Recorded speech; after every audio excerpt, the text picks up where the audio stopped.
My love, hi, and welcome back to another episode of the For the Healthy Host podcast, where we talk about conscious living, self awareness, and everything in between.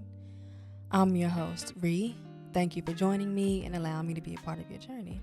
Period. I'm in a really good mood today, but more on that in a second. Let's just take a moment to check in with ourselves. Breathe in through your nose and hold it for 1, 2, 3, 4. And exhale.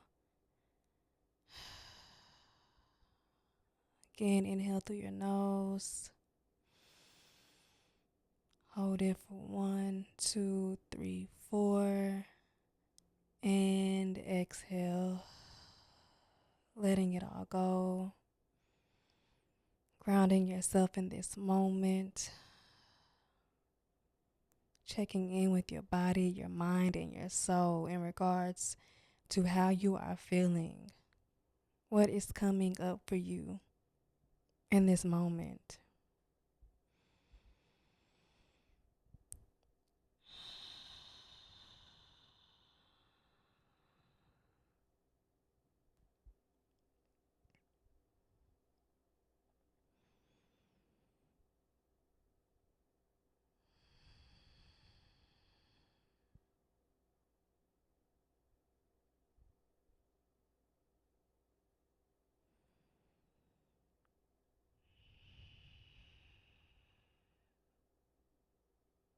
In this moment, I'm feeling so very grateful, so happy to be here. I feel so aligned. I feel,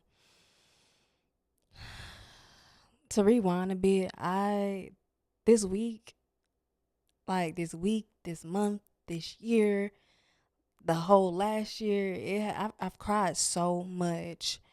And it's been such a grieving process, but also a reunion in the midst of those tears. And oh my gosh, it would take me forever to sit here and truly try to explain it. Maybe one day I will, but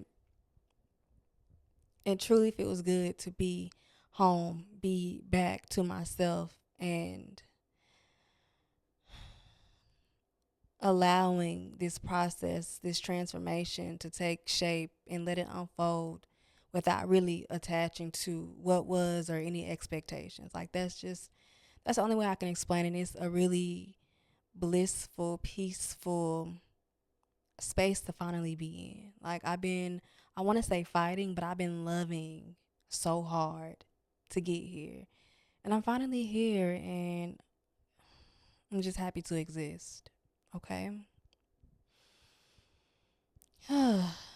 I hope that you are well also. I hope that you are taking the time to experience yourself, to honor your emotions. However you're feeling is very valid. And if it's less than who you truly are, than your truth, than yourself, just know that it is okay and you will find your way back to yourself. And peace and love is always here when you need it. You just have to choose it, okay? Okay. Okay. I talked about them tears, right? This morning, bawling, tears of joy, tears of recalibration, of like homeostasis. You know what I mean? I had a breakthrough, y'all. I had a breakthrough.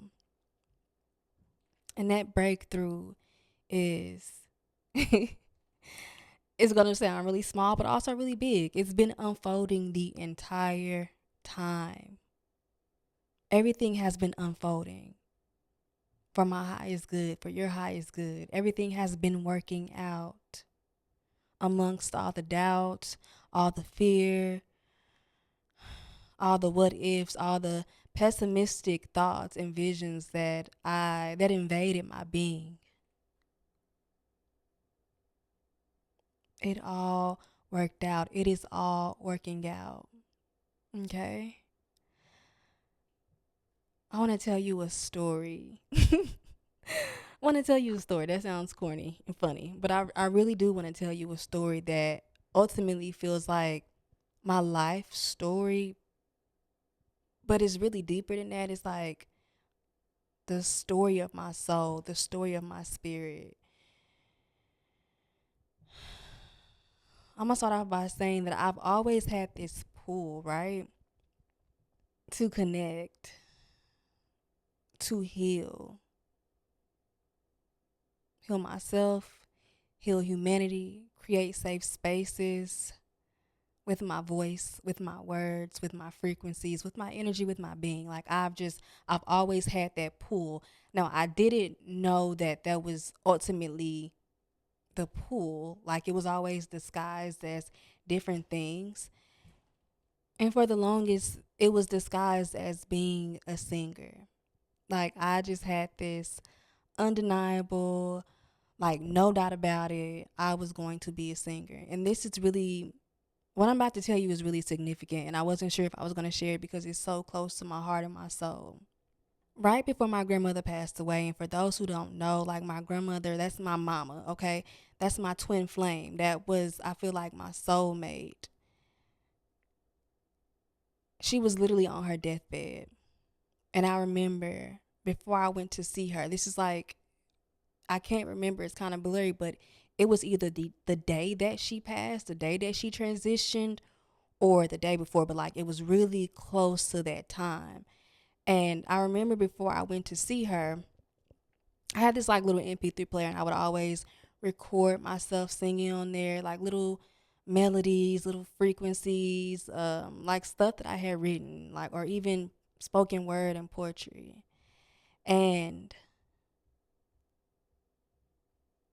I remember my mama asking me, my biological mom asking me if I wanted to go visit mama. I know it's confusing, but like we call our grandma mama. Like, if you like from where I'm from, and if you know, like we call our grandmas mama. Like my grandma is my mama, but like my biological mother asked me if I wanted to go see my grandmother, my mama. I was like, yeah, and I went to see her, and I took my MP3 player with me that I record all of my little melodies on, and I could just see in her eyes that she was in pain.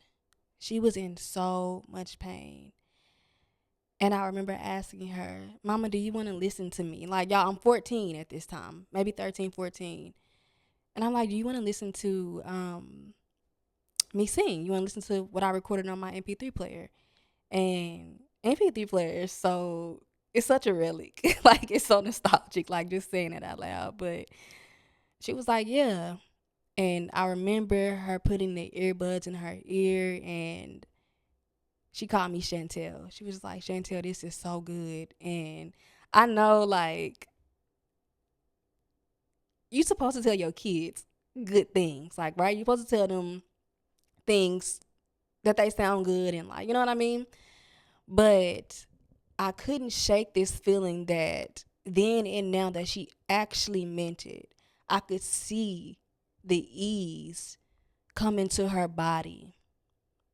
I could see her like relaxing and surrender. Like that's what I noticed. Like I seen her surrendering, and I seen her feeling healed and caressed by the sound of my voice.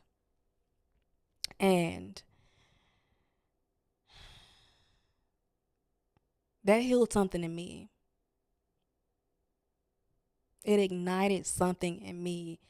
And a few days later, or that day again, I can't remember, she transitioned. And I was telling my partner this story, I think yesterday or maybe last week. I don't know. Y'all know I don't. The concept of time is like, who knows? But he was just like, Betty, that's my mom, that's my grandma. You're probably the last voice that she heard. And I was shook because I never thought about that. You know what I mean? Like, she probably played my voice. Even when I left, she probably played that over and over in her head. And, you know, I can't say exactly what it meant for her, but it meant so much to me. Like that moment is so significant to me, to my being, to my soul. And I carried that feeling, that that knowing that I was meant to heal the world with my voice, with me for a very, very long time. I remember being 18 and going to college. Okay, first of all, I never even wanted to go to college, but my mother made me go to college. And I'm not mad at it. I used to regret that experience, but I believe that everything happened for a reason. Everything that I experienced was an opportunity for me to become more of myself, and I did just that. But I remember being 18 and I went to U of M, Memphis, stand the fuck up. And all I talked about was singing and writing songs. And I remember I was in this like little mentee mentor program. Shout out to my mentors. Um, and I would sing for them, and they just so happened to have a friend who was into music as well, and we linked, and it was all good vibes.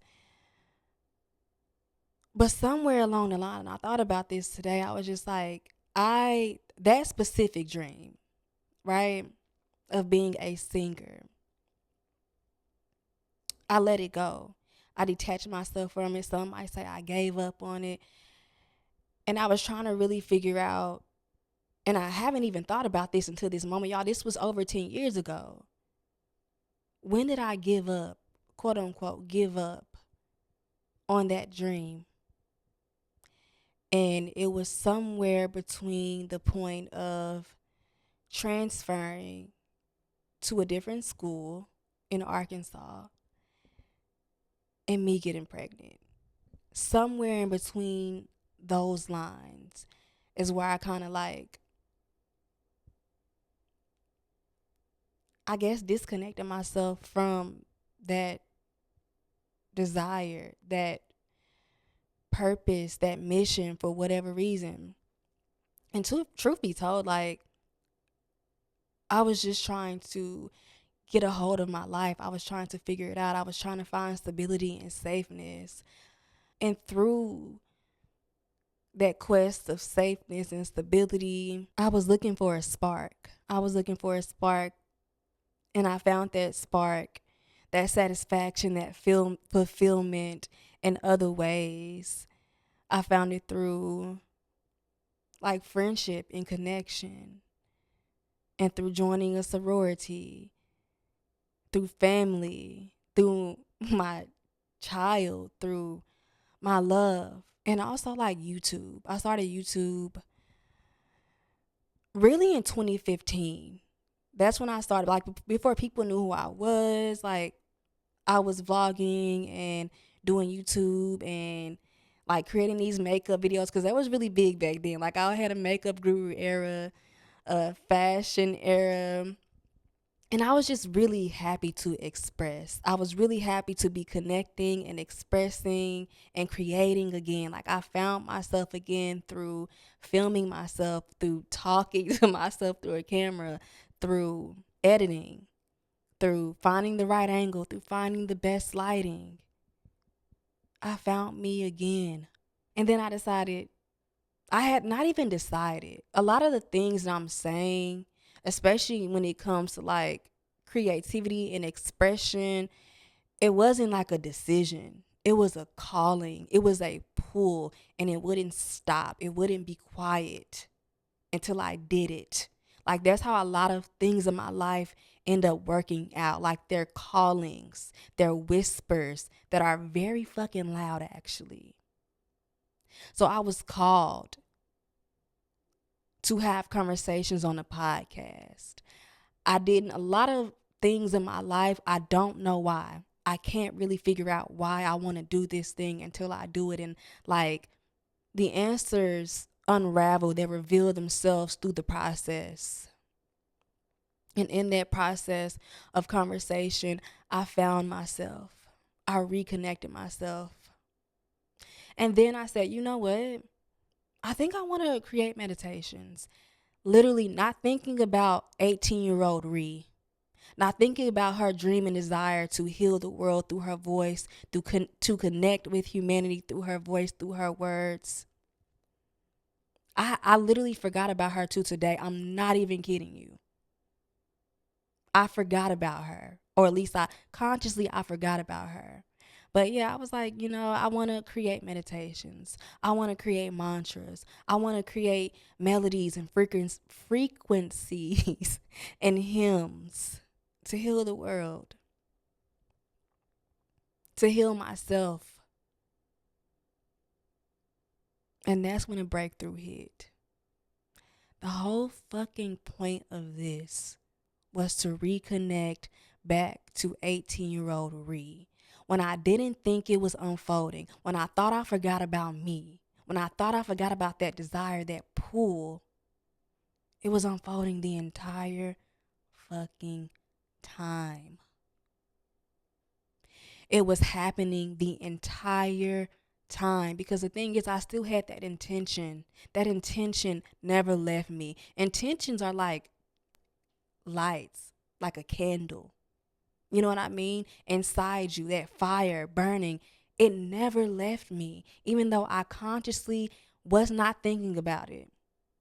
My spirit, my soul, whew, it stayed connected to that mission, to that offering.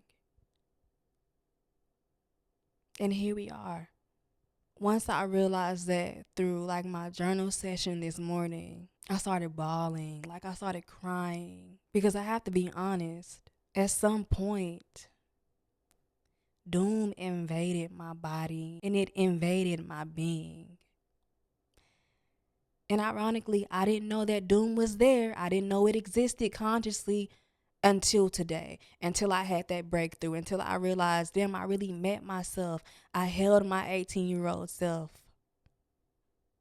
through it all.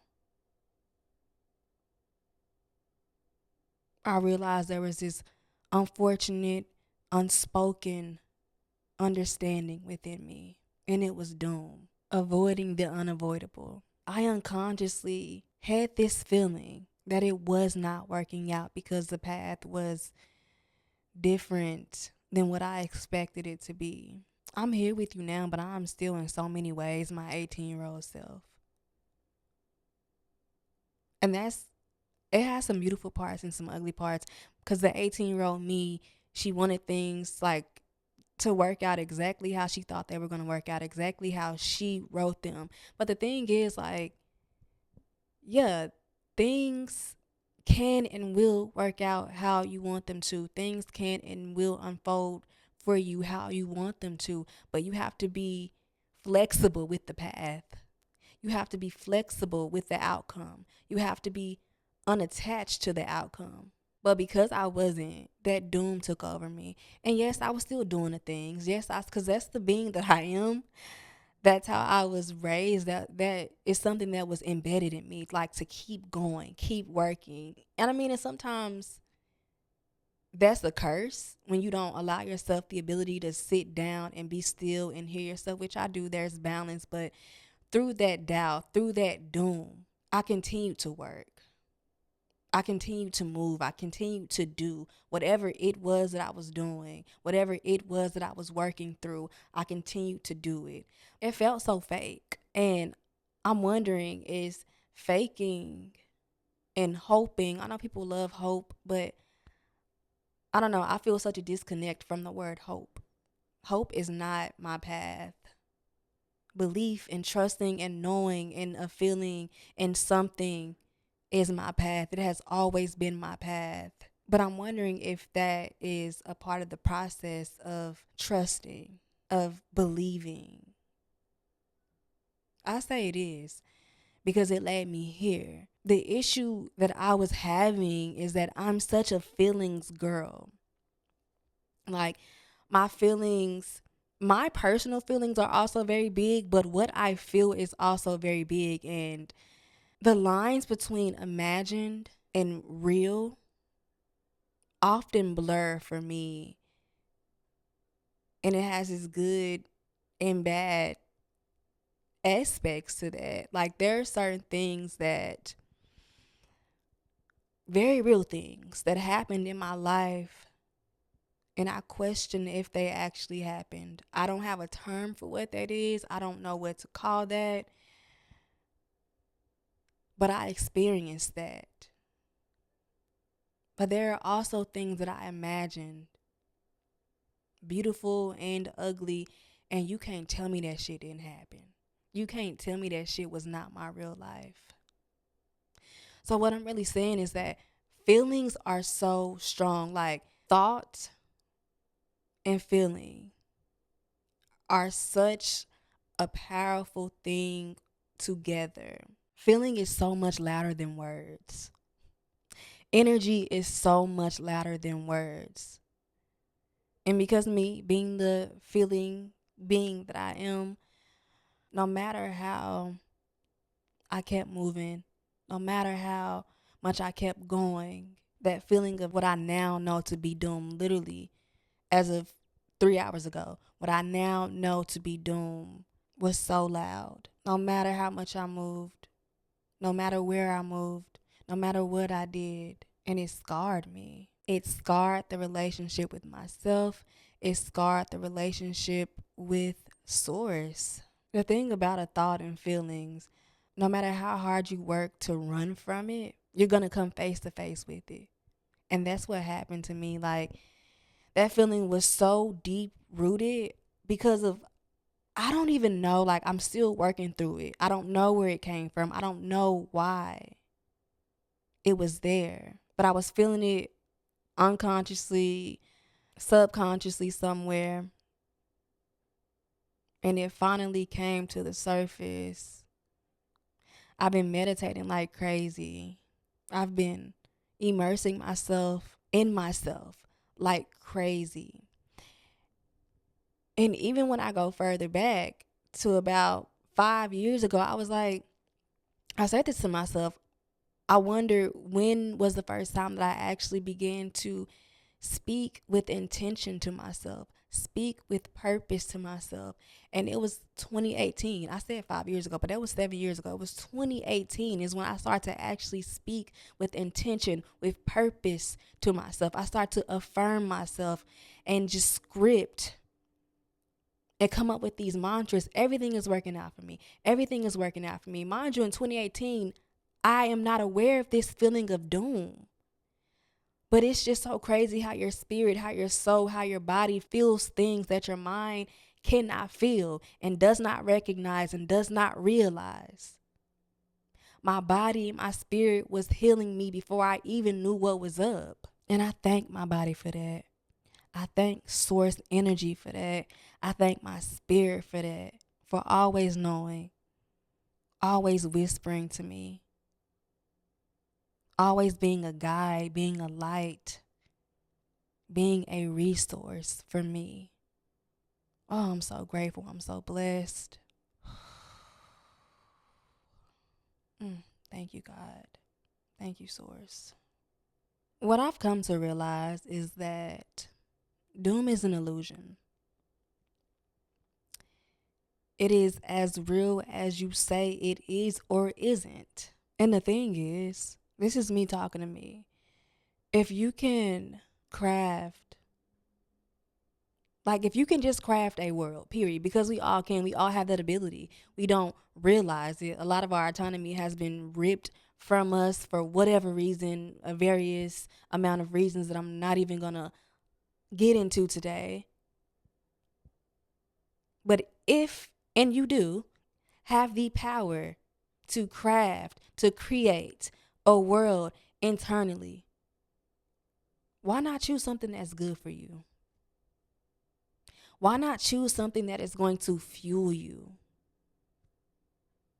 Why not choose something that is going to lead you through darkness? I always used to hear my mother say, a mind is a terrible thing to waste.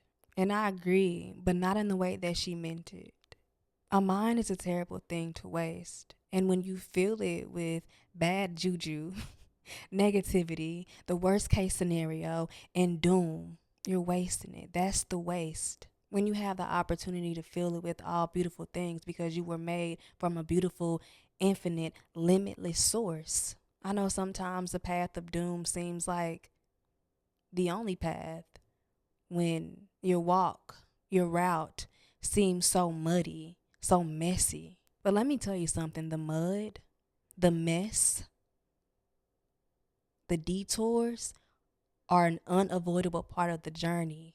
It is all working out. It is always working out for you. It is always working out on time, in divine timing. And I am the proof. Everything that has happened in my life, everything that is happening in your life, even if it does not feel like it, it is all connected to the bigger picture. It's like a puzzle. And little pieces, they fit so perfectly right where they belong because it was written that way. It was meant to unfold that way.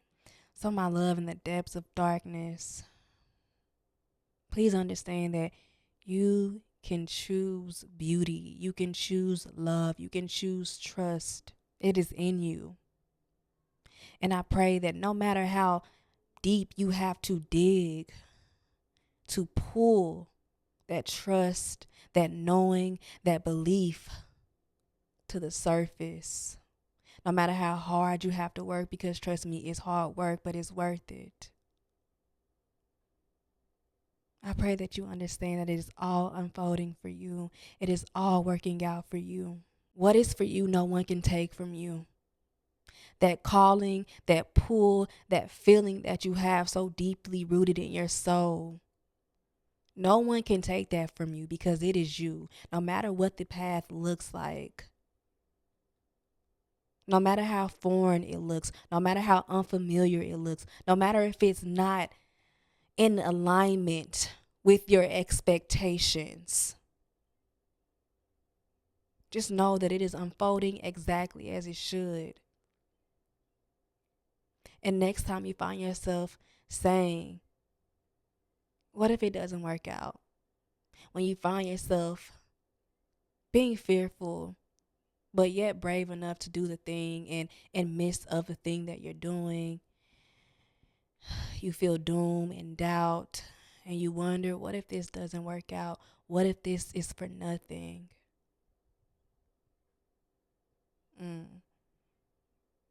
Correct yourself, find it in your spirit, in your heart, in your soul, to be like, you know what? What if it does work out? What if it all works out? What if it's all unfolding? What if what if all my desires manifest? What if I get to eat all the fruit, bear all the fruit of my hard work, of my alignment, of my purpose, of my mission? What if? What if it all works out? Yeah.